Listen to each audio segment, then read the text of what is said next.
Selamat datang di channel Cerita Cinta. Channelnya cerita cinta romantis. Sebelum lanjut, mohon dukungannya dengan like dan subscribe dulu. Gairah istri kesepian, bagian 34.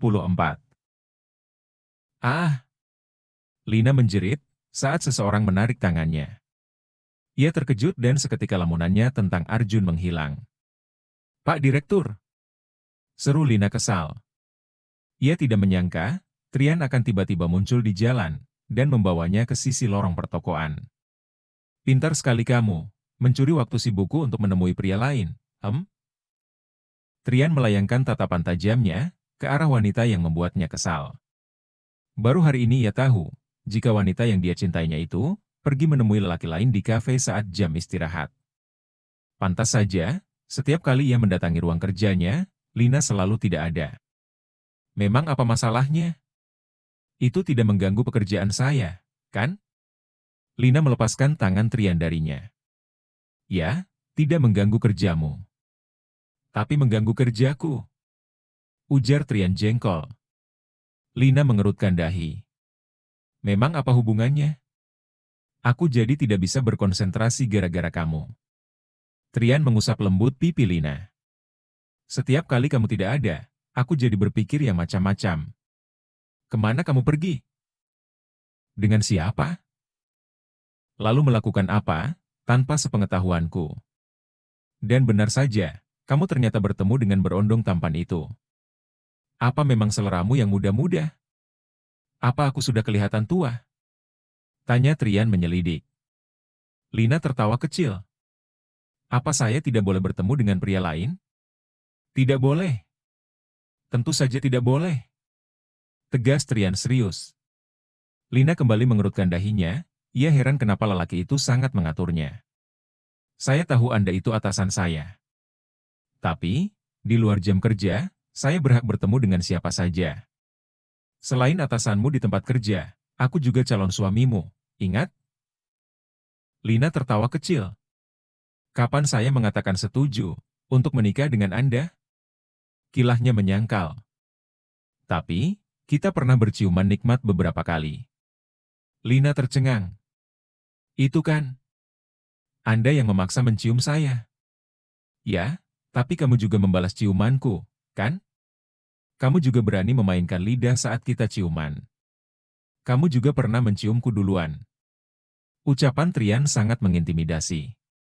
Apalagi lelaki itu merapat ke arahnya, dan menyentuhkan jari telunjuk ke bibirnya. Kamu tidak melakukannya dengan sembarang orang, kan? Tanya Trian menginterogasi.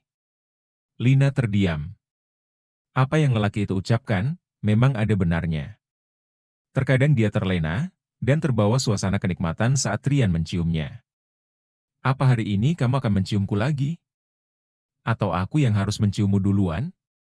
Anda pasti sudah gila. Ini masih di kawasan perusahaan. Bagaimana kalau ada orang yang melihat? Lina melirik ke arah jalan memastikan situasi. Itu bagus. Kamu kan tahu, kalau itu tidak menjadi masalah bagiku. Bahkan, aku berani berciuman denganmu saat rapat. Mau coba? Tantang Trian. Ia memang sangat suka menggoda Lina. Melihat wanita itu kesal dan terganggu, menjadi hiburan tersendiri untuknya. Tiba-tiba ponsel Lina berbunyi. Pembicaraan di antara mereka terhenti, ternyata itu telepon dari Ibu Rini. Halo, Bu. Ada apa? Ucap Lina saat mengangkat teleponnya. Bisa kamu datang ke daycare sekarang? Ada hal penting. Perkataan Ibu Rini membuat perasaan Lina tidak enak. Sepertinya terjadi sesuatu kepada putranya. Iya, Ibu. Aku akan segera datang ke sana, jawab Lina seraya menutup teleponnya. Kenapa? Tanya Trian penasaran. Lina mengangkat kedua bahunya. Saya mau ke tempat Janu dulu, Pak. Mungkin dia jatuh saat bermain, kata Lina panik. Ayo, aku antar. Trian menawarkan diri. Tidak perlu, Pak. Saya tahu, setelah ini Anda akan ada pertemuan penting lagi. Saya bisa mengatasi ini. Ya, kalau kamu tahu aku sesibuk ini, jangan membuatku resah dan mencemaskanmu. Trian menarik Lina ke dalam pelukannya. Ia menempel beberapa saat, seolah sedang mengisi ulang dayanya yang melemah. Meskipun kesal, bisa memeluk wanita itu membuat semangatnya kembali bangkit. Kalau begitu, pergilah. Cepat kembali setelah urusanmu selesai, ucap Trian. Lina, Janu hilang. Mendengar ucapan Ibu Rini, Lina rasanya akan pingsan. Ia tidak menyangka, jika akan dikabari bahwa putranya tidak ada di sekolah. Ibu Rini juga terlihat sangat cemas, matanya tampak memerah karena menangis. Maafkan kami, Ibu Lina. Kami cukup teledor kali ini. Ucap Miss Bella, guru yang mendampingi Janu di sana. Saat istirahat, ada seorang wanita parubaya datang, mengaku sebagai nenek Janu. Katanya dia sudah lama tidak bertemu dengan Janu, dan ingin mengajaknya jalan-jalan sebentar. Tapi, sampai jam pulang tiba, Janu belum juga kembali. Lina menghela napas panjang. Dalam situasi seperti itu, ia harus tetap tenang agar bisa berpikir jernih. Miss Bella, bisa saya lihat wajah orang yang membawa putra saya? Tanya Lina penasaran. Ah, iya. Ini saya sudah mendapatkan cuplikan CCTV. Tapi, Ibu Rini juga katanya tidak mengenal wanita itu. Miss Bella memberikan ponselnya kepada Lina. Kalau memang Janu tidak ditemukan sampai nanti malam, kami dari pihak sekolah akan membantu mencari, dengan melaporkan kepada polisi. Ini sebagai bentuk tanggung jawab kami. Lina memperhatikan baik-baik cuplikan video CCTV tersebut. Tak butuh waktu lama, ia langsung mengenali siapa wanita yang membawa putranya tersebut. Tidak lain dan tidak bukan adalah mantan ibu mertuanya. Ini memang betul, yang membawa Janu adalah neneknya, ucap Lina. Miss Bella merasa lega. Sementara Ibu Rini tampak keheranan dengan ucapan Lina barusan. Saya akan mengurus ini sendiri. Tapi, tolong. Lain kali pihak sekolah konfirmasi dulu, sebelum menyerahkan putra saya kepada orang lain. Dia memang neneknya, tapi hubungan kami tidak terlalu baik. Mengingat saya sudah bercerai sebelumnya. Ah, iya, Ibu Lina. Akan saya ingat hal ini, dan saya pastikan tidak akan terjadi lagi, jawab Miss Bella. Kalau begitu, saya pamit, kata Lina. Ayo, Ibu Rini. Lina mengajak Ibu Rini pergi meninggalkan sekolah Janu. Ibu Rini tampaknya masih keheranan dengan sikap Lina. Kamu yakin itu mantan ibu mertuamu? Tanya Ibu Rini memastikan. Sebagai orang yang sudah kenal cukup lama, Ibu Rini tahu bagaimana cerita kehidupan Lina. Saat Janu lahir, ia yang mendampingi Lina di rumah sakit. Ia tahu, wanita muda yang malang itu telah dibuang oleh keluarganya. Lina tak punya siapa-siapa. Itu yang membuat Ibu Rini merasa kasihan, dan menganggapnya seperti anak sendiri. Iya, Bu. Itu memang mantan ibu mertuaku. Katanya dia tinggal jauh dari sini. Bagaimana bisa dia tahu tentang Janu? Lina kembali menghela napas panjang. Beberapa hari yang lalu, aku bertemu dengannya di kota ini. Jadi, kamu akan mendatanginya sekarang? Lina mengangguk. Kalau begitu, ibu akan menemanimu, ucap Ibu Rini. Tidak usah, Bu. Aku akan pergi sendiri, aku akan menyelesaikan urusan ini sendiri. Tapi, Ibu Rini tampak khawatir. Ibu tenang saja. Aku akan membawa Janu kembali, kata Lina meyakinkan. Lina lantas meninggalkan Ibu Rini dan berlari ke arah halte bus, tepat saat sebuah bus berhenti. Tidak ada cara, selain ia harus menemui Ibu Sarni, untuk mendapatkan putranya kembali. Karena, kalau begitu caranya sama aja Janu diculik. Ia tak tahu di mana wanita itu tinggal. Tapi, kemungkinan dia sedang berada di rumah sakit menemani Rudi. Ia masih ingat nama rumah sakit yang disebutkan Sarni. Selamat siang, ada yang bisa kami bantu?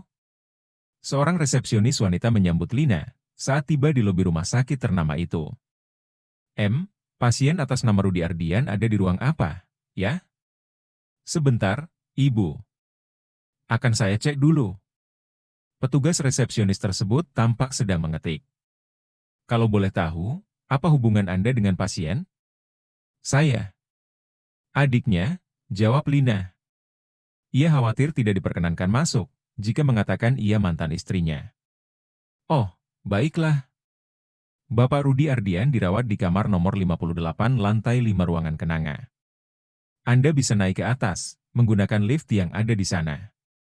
Terima kasih atas informasinya. Lina lantas menuju lift yang ditunjukkan oleh pegawai tersebut. Ia menekan lantai tujuan yang dimaksud. Beberapa saat kemudian, ia telah sampai di lantai 5. Ia menyusuri lorong ruang perawatan dengan nomor yang tertera di temboknya. Ia mencoba mencari nomor 58. Lina. Lina berdiri tertegun di depan pintu ruang perawatan nomor 58. Ia syok melihat pasien yang sedang duduk di atas ranjang dan baru saja manggil namanya. Hampir ia tak mengenali orang itu lagi. Rudi. Kondisinya terlihat sangat memprihatinkan. Kepalanya botak, tubuhnya kurus hingga seperti tulang yang berbalut kulit. Jauh berbeda dengan kondisi dulu, saat Rudi terakhir kali mereka bertemu 7 tahun lalu. Lelaki itu tampak tersenyum lebar, melihat kehadiran Lina di sana. Lina, kemarilah. Lina berjalan perlahan, mendekat ke arah mantan suaminya. Bukan merasa kesal, ia justru merasa kasihan. Lagi-lagi meskipun Rudi pernah menyakitinya, kebaikan lelaki itu tidak pernah Lina lupakan. Rudi pernah membuatnya menjadi wanita bahagia, yang bergelimang harta. Saat lelaki itu memeluknya, ia diam saja, membiarkan Rudi yang tampak bahagia dengan kehadirannya. Lina, kamu kemana saja? Apa kamu tidak tahu, kalau selama ini aku mencarimu? Tanya Rudi dengan penuh antusias. Tangan kurusnya itu memegangi tangan Lina dan menciuminya. Lina heran saja, mengapa lelaki itu tampak seperti sangat mencintainya. Padahal, Rudi sendiri yang membuat hidupnya menderita selama 7 tahun. Ia diusir keluarganya, membesarkan anak sendiri dalam keterbatasan. Bisa-bisanya lelaki itu berkata demikian, seolah tidak pernah ada masalah di antara mereka. Kamu kenapa bisa jadi seperti ini? Rudi tersenyum. Yah, mungkin ini karena kamu meninggalkanku. Tidak ada yang bisa mengurusku sebaik kamu, Lin, tuturnya. Bagaimana kamu tahu aku ada di sini? Ibumu yang memberitahuku. Di mana dia sekarang? Ibu. Mungkin dia ada di rumah. Memang biasanya jam segini dia sudah datang ke sini. Aku sangat merindukanmu, Lina. Rudi tak bisa melepaskan tatapannya dari Lina. Wanita itu masih terlihat cantik, sama seperti dulu, tidak berubah. Apa kamu lupa kalau kita sudah lama bercerai? Ucapan Lina memudarkan senyuman di wajah Rudi. Tiba-tiba ia teringat kenangan masa lalunya. Ternyata kamu masih belum memaafkan aku? Padahal, sikap kasarku dulu sebenarnya hanya untuk menakutimu supaya tidak meninggalkan aku. Kalau untuk memaafkan, aku sudah memaafkan. Tapi memang aku tidak bisa melupakannya. Dan kita juga sudah bercerai, tegas Lina serius. Lina, sayangku, please. Kembalilah padaku. Rudi memohon dengan raut wajah memelas. Lina menggeleng. Cukup aku menjaga rahasia, yang menjadi alasan pertengkaran kita dulu. Lebih baik, kita melanjutkan hidup kita masing-masing, tanpa mengganggu satu sama lain. Ia melepaskan tangan Rudi darinya. Rudi tertawa kecil. Apa kamu tega, meninggalkan aku yang sedang terpuruk ini? Kamu jahat sekali, Lina. Dulu, waktu kamu kesulitan, aku yang selalu membantumu. Apa kamu lupa? Lina menggeleng. Tidak, aku tidak akan pernah lupa. Terima kasih sudah pernah meratukan diriku. Maka dari itu, aku juga membantumu menjaga rahasiamu. Apa ibumu belum tahu yang sebenarnya? Tanya Lina. Rudi terdiam. Aku yakin, penyakitmu juga ada kaitannya dengan kelakuanmu yang dulu, kata Lina tegas. Diam kau. Bentak Rudi. Ia seolah tidak terima, dengan ucapan yang baru saja Lina lontarkan. Aku hanya terkena kanker anus, itu penyebabnya juga banyak. Belum tentu karena perbuatanku dulu. Bantah Rudi. Aku juga sudah berubah. Bersambung.